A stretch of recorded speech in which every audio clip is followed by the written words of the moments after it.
In the late 1960s, the United States felt like it was cracking down the middle. The war in Vietnam raged across television screens. Protesters filled the streets. College students were shot on their own campuses. Brothers went off to fight. Some never came back. Out of that atmosphere of unrest, grief, and restless youth, a different kind of battle began brewing in the shadows of black music. In the hidden corridors of the R&B world, from the 1960 seconds through the 1990 seconds, a strange mythology slowly took root. It did not appear in newspapers or press releases. It spread through cigarette smoke in dim dressing rooms, through whispers traded between sound engineers, backup singers, and night shift janitors. People spoke of 7 legends who, according to backstage rumor, had crossed a line no artist was ever meant to cross. Some insiders said they mocked God. Others claimed they flirted with forbidden rituals, broke sacred symbols, or invited things into their lives that never fully left. There was talk of curses attached to hit records, of bargains made in moments of desperation, of prayers twisted into something else. No photographs, no tapes, no proof ever surfaced. Officially, nothing existed, and yet the stories kept growing, wrapped tightly around mysterious deaths, violent downfalls, and the chilling final seconds witnessed only by family members, nurses, or the last friend in the room. These rituals were never verified, never documented, never proven in any court or church. But the people who told the stories insisted they had seen something they could never unsee. 1. Marvin Gaye, The Burned Bible Session. Veterans of the Los Angeles recording scene still talk about one particular night in late 1983. According to their version, Marvin Gaye walked into Studio C at around 2 a.m., wrapped in a heavy coat that made no sense in the mild California air. The engineers on duty later said he looked like a man trying to outrun a storm only he could feel. His eyes were bloodshot, his hands unsteady, and he kept murmuring lines of scripture under his breath, as if repeating verses might force the universe back into order. He paced, sat, stood again, never quite settling. To some, it sounded less like prayer and more like negotiation.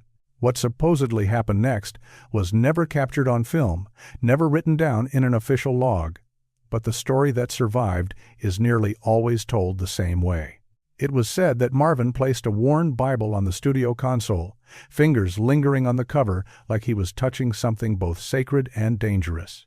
According to rumor, he tore out a single page, held it above a candle, and watched it curl and blacken like a dying leaf. No one has ever proven that page was really burned. What people remember talking about is the smell they claimed drifted through the hallway, something oddly sweet and bitter all at once, and the silence that followed. A silence described as so heavy that one technician later said it felt like God turned his face away from the room and refused to look back in.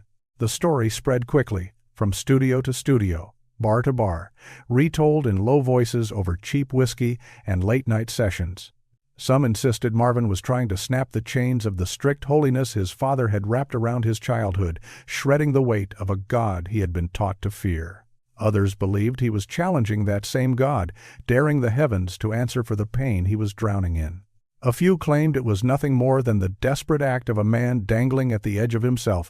What made the rumor feel disturbingly believable wasn't the image of a burning Bible page. It was the state Marvin Gaye was spiraling into during that final year. By 1983, he had sunk deep into addiction and paranoia, drifting from hotel rooms to borrowed apartments to supposed safe houses, like a ghost trying to find a place where the past couldn't follow. Friends said he sometimes stayed in bed for entire days, curtains closed tight, convinced invisible eyes were staring through the walls. Musicians who worked with him remembered a man who could be brilliant and present one moment, then unreachable the next, as if some unseen hand had pulled him out of the room. One backup singer recalled a rehearsal that stopped cold. "Marvin," she said, suddenly fell silent, his gaze locked onto an empty corner of the studio. After a long pause, he whispered, "Do you see it too?" No one answered. No one saw anything. The air, she claimed, never felt the same after that. Beneath all of it was a conflict that had defined Marvin's life from the beginning. He was raised inside rigid holiness, shaped by a father who believed that suffering was proof of righteousness. Yet the more Marvin tasted fame, desire, and defiance, the farther he drifted from what he had been taught as a boy in church pews. His music became the battleground.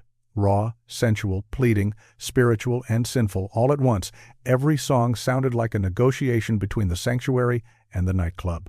Every time he stepped into a studio, he carried both the choir loft and the dance floor inside his chest. That tension, over time, chewed through him. By the time he came back to his parents' home in Los Angeles in early 1984, Marvin was not just tired, he was worn out in every possible way. He had fled to Europe trying to escape his addictions, his mounting debts, and the people he owed money to. He feared the IRS. He feared men he believed were tracking him. Most of all, he feared his father. And somewhere along the way, he began to fear whatever was happening inside his own mind. According to his mother, Marvin begged her to pray for him almost every night, clutching her hand so tightly that his knuckles turned white. She tried to soothe him, to remind him of the God he once sang for, but he kept returning to the same unsettling confession. "I don't know if the light I see is good or bad." Those words would return on his final day, April 1st, 1984. That morning, the house on Gramercy Place felt unnaturally still, like the air had decided to hold its breath. The night before, Marvin had argued violently with his father, and the anger hung in the rooms like smoke that refused to clear. His mother later said he paced the hallway at dawn, sweating, trembling, repeating lines from the Book of Psalms under his breath. When she finally asked what was wrong, Marvin looked at her with a kind of fear she had never seen in him before. "The light is coming back," he said. "I can't tell what it is." What happened next is both documented and endlessly disputed. A confrontation, raised voices, a gun, a single shot, a legend gone in an instant. The facts are known, at least on paper, but it is in the seconds right before and right after that the folklore begins to grow teeth. Marvin's mother later claimed that just before he collapsed, he looked past her shoulder toward something behind her that she could not see and whispered, "There it is." She always maintained that his face changed in that moment, not soft with peace, but with recognition, like a man finally identifying a presence that had been tracking him for years. Rumors rushed in to fill the space around that memory. Some people claimed Marvin had described the light before as human-shaped but faceless, a glowing figure that never stepped fully into view. Others said he thought of it as something that visited him in hotel rooms and dark hallways, lingering just out of the corner of his eye. None of this was ever verified. There were no recordings, no photographs, no medical notes, only the recollection of a grieving mother who carried that image with her until the end of her own life. Still, the industry held onto the story and refused to let it fade. Engineers repeated it over mixing boards at 3 a.m. Backup singers passed it down as a warning to younger artists about what fame could do to a fragile mind and a wounded spirit. Producers brought it up in hushed tones when the lights dimmed and the studio felt too quiet. Over time, the legend of Marvin Gaye's light became less about burned pages and faceless figures, and more about the war he embodied. He lived and died caught between salvation and sin, faith and rebellion, light and darkness. The rumor simply wrapped itself around the truth he left behind, that he was a man searching for God in places most people were too afraid to even look. If you know someone whose life or personality mirrors this story, share their name in the comments. We'd like to explore their journey as well. 2. Whitney Houston, The Red Room Oath. People who spent years working the backstage corridors of major arenas in the late 1980 seconds often said the same thing in hushed tones. There was something different about Whitney Houston before a show, something that didn't feel like ordinary nerves or stage excitement. It was an electric tension, an unsettling hum just beneath the sequins and spotlight-ready glamour. Other performers warmed up with vocal scales, group prayers, or quiet stretches. Whitney, according to the Whispers, had a different routine, one that slowly turned into an urban legend long before anyone dared to repeat it on record. Crew members said she always requested the smallest room near the wings of the stage, a cramped storage closet, a manager's cramped office, even a mop room if nothing else was free.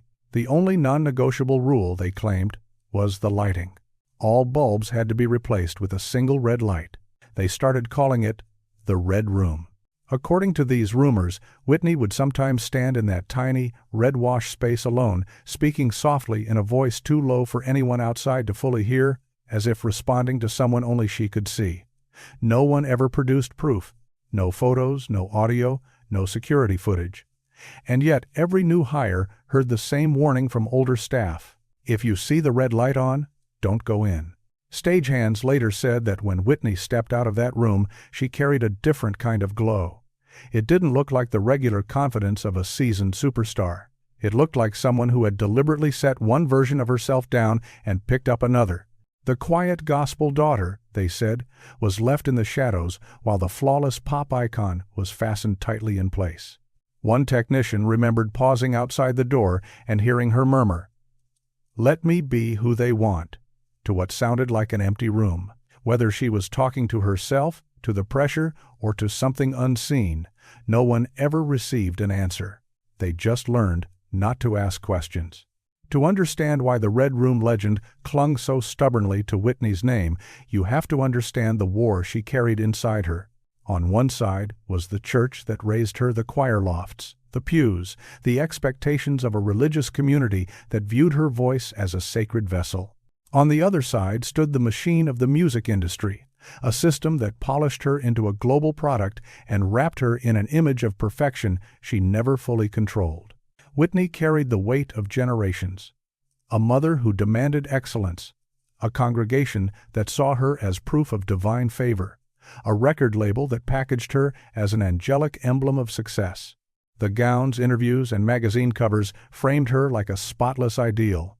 But beneath all that costume and choreography was a woman who often felt split in two. According to one background vocalist, Whitney once confessed backstage, "I don't know who I'm supposed to be anymore." Moments before stepping into the lights and delivering a performance so perfect, it left thousands of strangers in tears. The applause never answered the question. It only made the split feel deeper. As the years dragged on, the cracks in her carefully built image widened. Behind the glitter were tense arguments with family, relentless expectations from Clive Davis's powerhouse operation, and a marriage that turned from passionate to poisonous under the full glare of the media. Members of her entourage whispered about nights when she wandered hotel hallways in tears, begging for quiet in buildings that never truly slept. A stylist recalled watching Whitney stare into a mirror for nearly 20 minutes before a show, gently adjusting the same strand of hair over and over while whispering, "They only love the perfect one." These were not the dramatics of a diva showing off. They were signs of someone suffocating under a mask she was scared to drop. It was during this unraveling that the Red Room rumor exploded. A Miami stagehand claimed he once heard two voices coming from behind the closed door. One clearly Whitney's, the other softer, out of sync, like an echo answering her. Another worker insisted he saw shapes moving under the crack at the bottom of the door, though he knew the room should have been empty except for her. Most shrugged it off as superstition, the mind playing tricks when the hour was late and the nerves were high. But superstition grows easily in places already haunted by pressure, fame, and spiritual conflict. And with Whitney, people felt, whether fairly or not, that something deeper than exhaustion was clawing at her. Her final months poured gasoline on the legend. Those close to Whitney said she spoke more frequently about feeling watched, followed, and judged by forces she couldn't quite name. A housekeeper from her suite at the Beverly Hilton reportedly claimed Whitney asked twice in a single day, "Do you see anyone behind me?" Even though the room was visibly empty. Bodyguards noticed spikes of paranoia and sudden flares of fear, especially around mirrors and in dim corners where reflections stretched and shifted.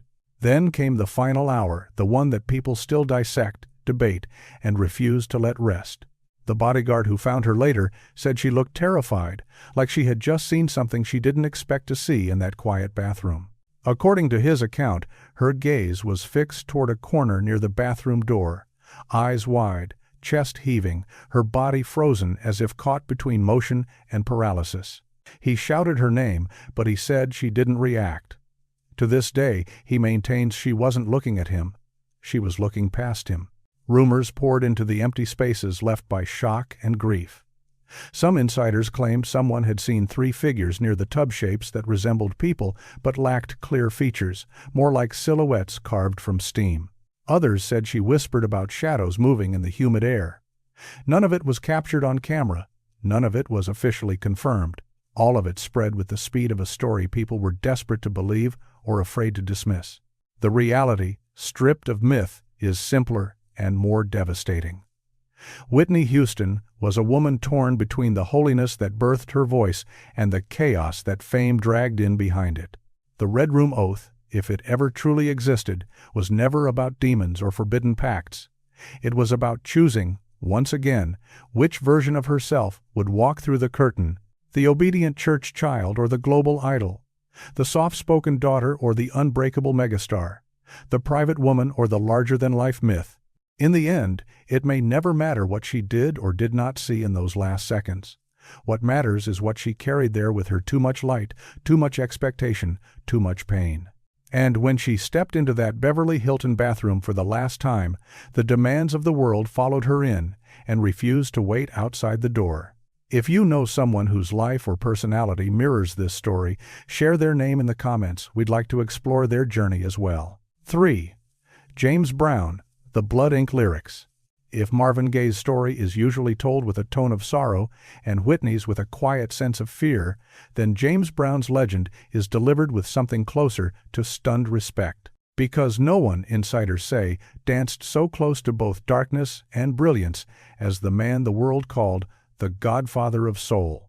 According to studio rumors that began to swirl in the early 1990 seconds, James had a disturbing habit on his worst nights. Assistants and engineers claimed he would hunch over a notebook and attack the paper with such force that his fingernails scraped through the page. When they flipped through his lyrics later, they said they sometimes found tiny streaks of reddish-brown stains they first assumed were deliberate artistic marks. The story twisted quickly, as stories in the music world often do. Some people began saying he wrote entire verses in his own blood. Others claimed he pressed his pen so hard that the words carved themselves into the wood of the desk beneath.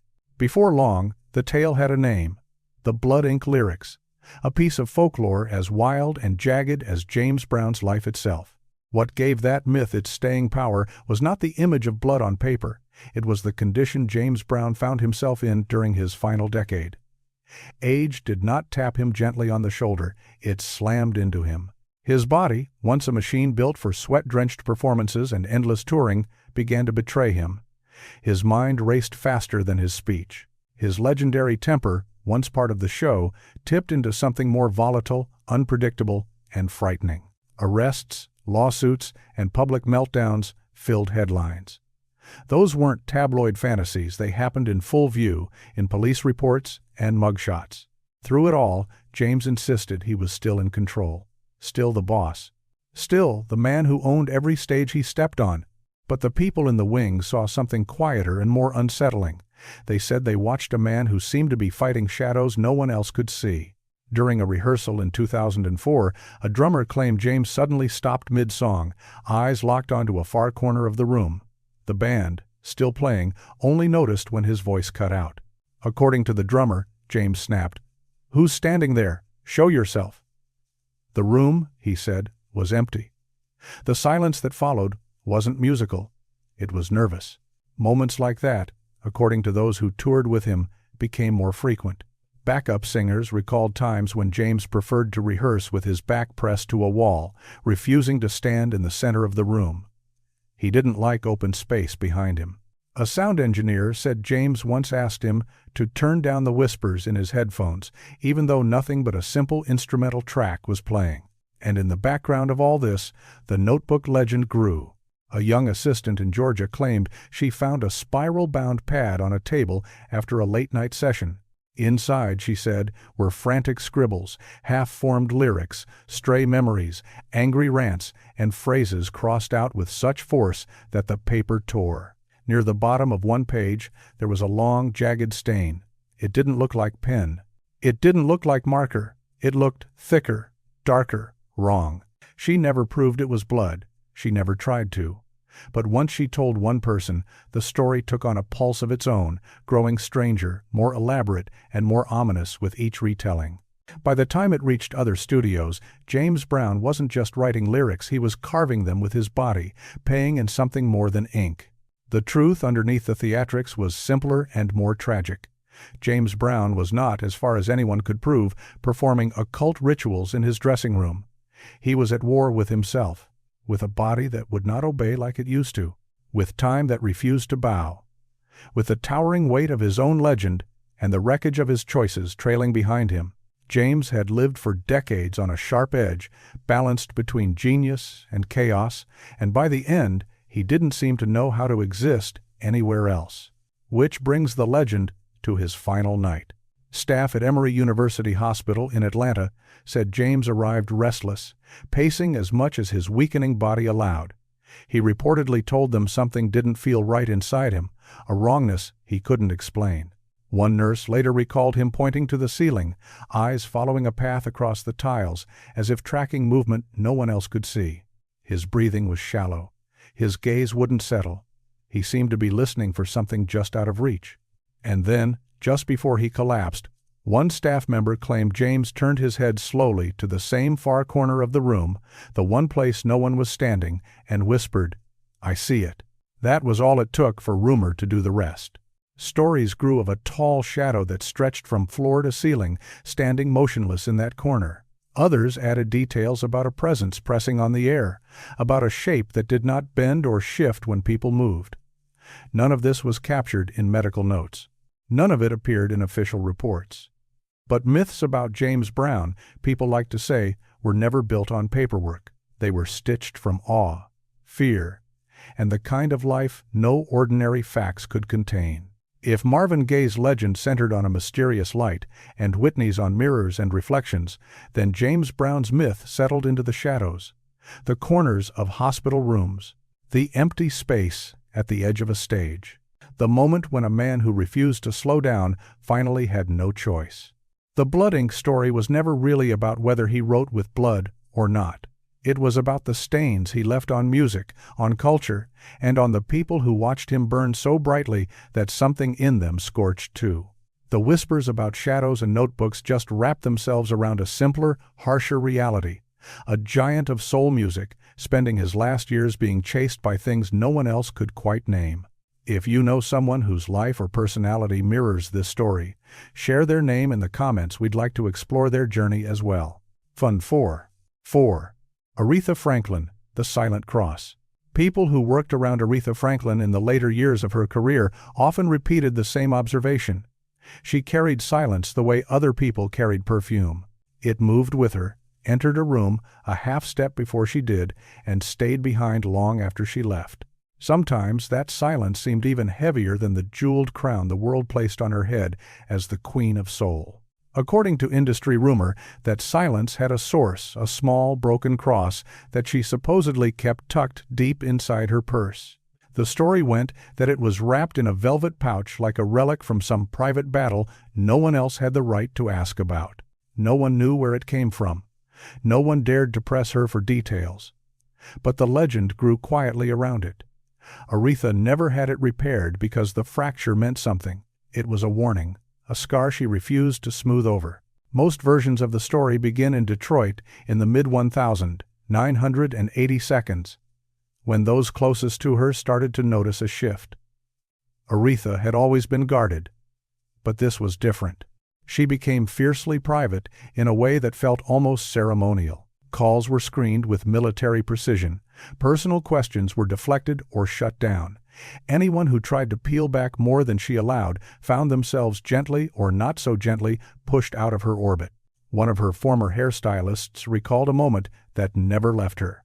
Aretha paused in the middle of light conversation, reached into her bag, and drew out a small velvet pouch. She didn't open it. She just pressed her fingers around it, eyes distant, and whispered, "Some things stay broken for a reason." The stylist knew better than to follow up. With Aretha Franklin, You did not ask what she did not offer. Trauma had walked beside Aretha her entire life, stitched into her story like invisible thread. People close to her said she carried several versions of her own childhood, and which one you encountered depended on the day. On some days, she was the preacher's daughter, raised in the glow of a powerful pulpit.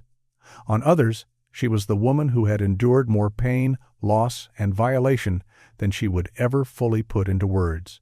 Behind that thunderous, world-shaking voice, there was always something carefully caged, a guarded sorrow, a grief she refused to let the public consume. She hid her illnesses, hid her breakdowns, carried private tragedies with a smile that dazzled cameras, but rarely softened her eyes. The world saw a titan. The people nearby often saw a woman holding herself together by force of will. Her obsession with image control only made the cross legend feel more believable. Aretha demanded command over every photograph, every interview angle, every shot that might circulate beyond her approval. One television producer remembered adjusting the lights during rehearsal and hearing her say sharply, "Not that side," without lifting her gaze from the sheet music in front of her. Another recalled her walking off a set because the camera, as she put it, was too honest. Then there were the incidents people only discussed when they were sure the conversation would never leave the room. The last-minute cancellations that blindsided promoters, the tense confrontations with other divas, the frosty stares that could silence a backstage hallway. Aretha's temper became infamous, but those who truly knew her said it was welded to something deeper, a fear of being exposed, misunderstood, or diminished. Within that atmosphere, the rumor of the broken cross fit neatly, like a missing puzzle piece. A touring backup singer claimed she once saw Aretha clutching the cross so tightly that her hand trembled, knuckles pale, lips moving in a silent sentence no one else could hear. A studio pianist said a session ground to a halt after someone accidentally stepped on the pouch when it fell from her purse. Aretha, he said, refused to sing another note until the room was cleared and reset. According to a long-retired Motown aide, Aretha once told her, "If I fix it, I'll forget what it taught me." When the aide nervously asked what that was, Aretha gave her a look, a measured glance, that ended the conversation forever. Whatever lesson the broken cross represented, it belonged to her alone. The darkest, most haunting parts of the legend come from her final days. Family members said Aretha spent long stretches of time lying still, eyes fixed on the ceiling, not confused, not lost, but focused, as if listening to something no one else could hear. She didn't seem frightened, she seemed engaged, attentive, like a woman sitting in the front row of a conversation that didn't require words. On the morning she passed, one relative later claimed she tilted her head slightly upward, as if responding to a sound just above her. Then, in a voice soft but clear, she whispered, "I heard you." She did not explain who "you" was. She did not look at the people gathered near her bed. According to those present, she smiled a small, almost childlike curve of the lips. Not the grand, crowd-commanding smile the audience knew, but something gentler, private. Witnesses compared it to the expression people make when they see someone familiar step through a door they've been watching for. Folklore did the rest. Some said she saw a loved one waiting for her. Some insisted she saw a figure with outstretched hands. Others said she saw nothing at all, and that the smile was nothing more than relief after a lifetime of carrying burdens no one else fully understood. Still, the legend endured because Aretha Franklin herself was a living myth made of brilliance and shadows, of faith and fury, of triumph layered over trauma. Whether the broken cross in her purse truly existed or not, the idea of it felt real. It became a symbol for everything she never said on record, everything she survived, everything she refused to let be neatly mended. In the end, the Queen of Soul left the world the way she moved through it, wrapped in mystery, surrounded by whispers, and, if the stories are to be believed, walking toward a light only she could see. If you know someone whose life or personality mirrors this story, share their name in the comments. We'd like to explore their journey as well. 5. Tina Marie, the shadow singing ritual. If the rumors about Aretha were spoken with reverence, then the stories about Tina Marie were shared with a quiet unease. People who worked late-night studio sessions in the early 2000s swore that something strange lived in the spaces between her notes. They said that behind closed doors, after midnight, her voice was never truly alone. According to the legend, engineers listening from the control room sometimes heard a second voice trailing hers. It was faint, slightly off-key, like an echo that didn't quite belong to the room, as if a shadow were trying to harmonize with her from just behind the glass. Over time, that eerie detail grew into a name the industry passed along like a ghost story: the shadow singing ritual. Whispers claim that Tina often recorded in near-total darkness. The lights dimmed until the studio felt more like a chapel or a seance chamber than a workspace. In those moments, it was said that she spoke softly to someone who was not physically there. She called it guidance. Others, listening from the outside, called it something else. Most tellings of the story begin in 1990, when Tina was locked in a brutal legal war with Motown, a battle that nearly crushed her career. Friends later said the lawsuit changed her at the root. She stopped trusting easily. She treated promises like traps. She stopped sleeping through the night. A former engineer remembered walking into a studio one evening to find her sitting on the floor, head bowed, back against the wall, whispering, "I won't let them take any more from me." When he nervously asked who she was talking to, she turned, offered a small, tired smile, and said, "Someone who listens." He didn't ask again. Loss, those around her said, shaped Tina more than fame ever could. She mourned friendships that faded, lovers who left, mentors who fell from grace. She grieved not just people, but an entire version of the music business that had once embraced her and then, in her eyes, tossed her aside. When Rick James sank deeper into his own darkness, Tina reportedly felt every shockwave like it was happening inside her own chest. A producer who worked with her during that period said Tina carried everyone's ghosts, not just her own. The more she lost, the more her songs sounded like conversations with things that were gone but not finished. By the late 2000s, her health was fraying. She battled seizures, bright lights bothered her, loud noises cut sharper than they should. She withdrew for long stretches, keeping to herself behind closed doors. And yet, through all of it, she kept recording. Her voice might tremble, her body might weaken, but the sound was still undeniable, still hers. That was when the shadow-singing rumors dug in deepest. A sound tech who worked at her Pasadena home studio claimed he saw something one night that he never forgot. It was just after midnight. The house was quiet. In the studio, only a small bulb glowed behind her, casting long, strange shapes against the wall. He swore she was singing a duet. One voice was clear and human Tina's, rich and familiar. The other was barely more than a breath, arriving a half-second late, like someone small trying to keep up. He listened, frozen, unsure whether to interrupt. The next day, when he asked about it, Tina brushed him off with a half-joke. "Everyone needs a muse." The answer, he later said, didn't comfort him. Another story came from a backup singer who claimed Tina had a habit that unnerved everyone in the room. She would stop mid-take, head tilted slightly to the side, as if waiting for instructions from a voice just outside the reach of the microphones. She wasn't crazy, the singer insisted. She was connected to something. Memory, grief, spirit, I don't know. But she wasn't alone in those rooms. Her final day turned the rumor into something more than a studio myth. According to her daughter, there was a sudden, heavy thump from the bedroom, like someone had been jolted awake. When she rushed in, she found Tina sitting upright in bed, eyes wide, staring to her left as if someone had just touched her shoulder. She looked surprised, her daughter later said, not terrified, not in pain, just surprised. Moments later, Tina collapsed. Silence rushed in to fill the space she left, and the folklore rushed in right behind it. Some people claimed a shadow had been seen near the bed, a small, low figure, almost childlike, as if standing watch. Others said the room felt unnaturally cold, despite the winter heater humming in the background. A neighbor insisted that the lights in the house flickered for a second before the ambulance arrived. None of it was proven. There were no clear photos, no recordings of the moment, no official mention of unusual activity. But as with so many legends born where grief and imagination overlap, the lack of proof only made the story travel farther.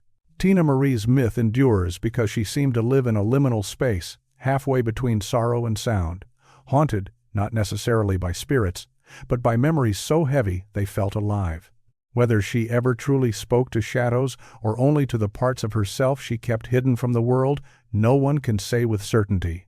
What remains is the image of those last seconds, the sudden jolt of the shoulder, the startled intake of breath, the final glance toward something no one else could see.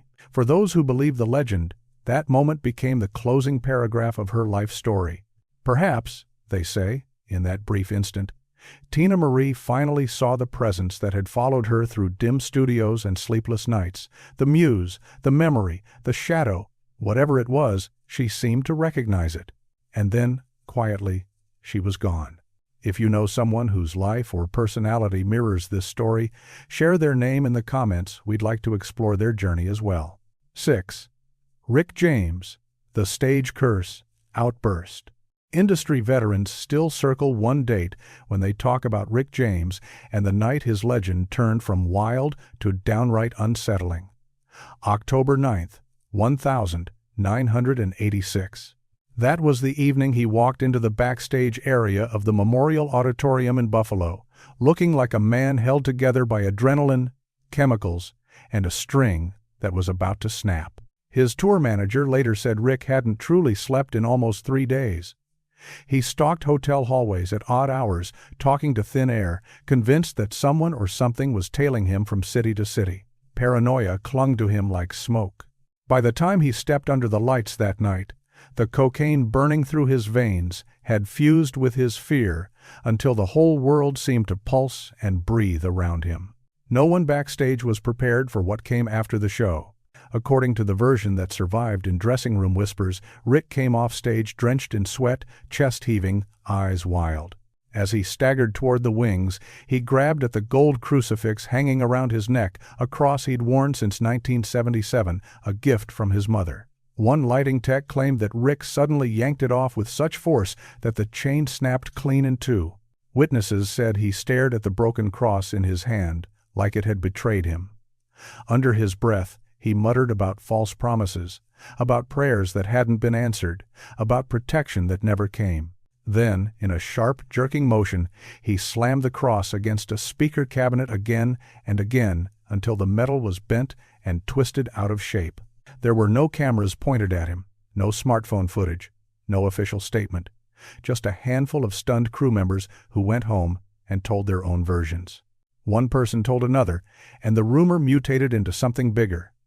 Rick James had broken a cross in anger, and the industry quietly turned that moment into a kind of whispered anti-God ritual, a curse thrown back at the heavens. The truth, as always, was more complicated and much darker. By the mid-1980s, Rick wasn't just partying, he was sinking. His addictions had stopped being recreational years before. They had become survival tools, frayed crutches, barely keeping him upright. Court dates stacked up like unpaid bills. Lawsuits circled him, each one snapping at what was left of his fortune and reputation. His health, already battered, began to deteriorate in visible ways. Friends said Rick sometimes stood in front of mirrors as if expecting someone else to appear behind his reflection. Others remembered nights when he wandered hotel corridors barefoot, knocking on doors, terrified that something waited for him just outside his room. Whether that something was an actual threat, a nameless fear, or the chemical storm inside his brain, no one could say for sure. With Rick James, explanations rarely stayed simple. By June 1989, his paranoia had hardened into a constant companion. A session guitarist from Record Plant Studios in Los Angeles recalled one particular recording date. Rick demanded that every window in the room be covered with black cloth. He insisted the streetlights were watching him, that their glow carried eyes. The guitarist said Rick pressed his back to the wall while recording, refusing to turn his head fully, whispering, "Don't let it in." No one dared to ask what it was. With Rick James, there was an unspoken rule. You didn't ask. You played. You got paid. You went home. And then came the final hospitalization. On August 5, 2004, Rick James was admitted to a Los Angeles facility after weeks of worsening health. Nurses described him as agitated and restless, sweating despite the cold, controlled air of the hospital. He shifted constantly, eyes darting around the room as if waiting for something to materialize. One night, an orderly claimed that Rick suddenly jolted awake, his eyes wide and glassy, staring straight up at the ceiling. It was as if he saw something perched above him, something no one else could see. In a strained voice, he reportedly whispered, "Not me. I didn't call you." When staff asked who he was talking to, Rick turned his head slowly, his gaze drifting past them, and said, "You don't see that face?" The orderly insisted the room was empty. The air monitors beeped steadily. The walls were blank. Whatever Rick saw, it wasn't visible to anyone else in that moment. Within days, his condition spiraled downward. Later, when the coroner's report attributed his death to heart failure, complicated by multiple health issues, that should have been the end of the story. A tragic but straightforward ending to a life lived too fast and too hard. But the staff who had watched him during those final days had their own memories, and they began to share them quietly. They claimed Rick spent the last hour of his life not looking directly at the people who tended to him, but slightly above, slightly beyond, over their shoulders, past their faces. It was as if he was watching something move slowly across the room, crossing from one side to the other, over and over again. One nurse said he looked frightened, but also strangely resigned, like he recognized whatever he thought he was seeing. Folklore, once again, filled the empty spaces that facts refused to fill. Some versions said he saw an old, weathered face hovering just inches from his own, a face that never blinked. Others claimed he muttered, "It followed me," just minutes before he slipped into unconsciousness. The idea took root. Whatever had haunted him in hotel hallways, studio sessions, and backstage corners had finally caught up. None of it was officially documented. No cameras caught a shadow. No nurse wrote "unseen presence" in a chart. But myths don't need paperwork. They need fear, tragedy, and a subject big enough to hold them. Rick James, in the eyes of the industry, was more than big enough. The truth beneath the legend is less supernatural and more heartbreaking. Rick James lived a life that burned at the edges, fast, loud, and blazing with talent and destruction. The so-called stage curse outburst was not a spell, not a formal rejection of God, not a coded ritual. It was a man in pain, lashing out in every direction the darkness seemed to come from that night at himself, at his past, at his faith, at the symbols he once leaned on. But myths cling to people like Rick. The world needs figures larger than life to wear its shadows, to carry its fears, to become living cautionary tales. And Rick James, with his outrageous brilliance and spectacular collapse, became the perfect vessel. In the end, the story isn't just about a broken cross or a face in the ceiling. It's about a man who tried to outrun what was inside him and a legend that refused to let him die quietly. If you know someone whose life or personality mirrors this story, share their name in the comments.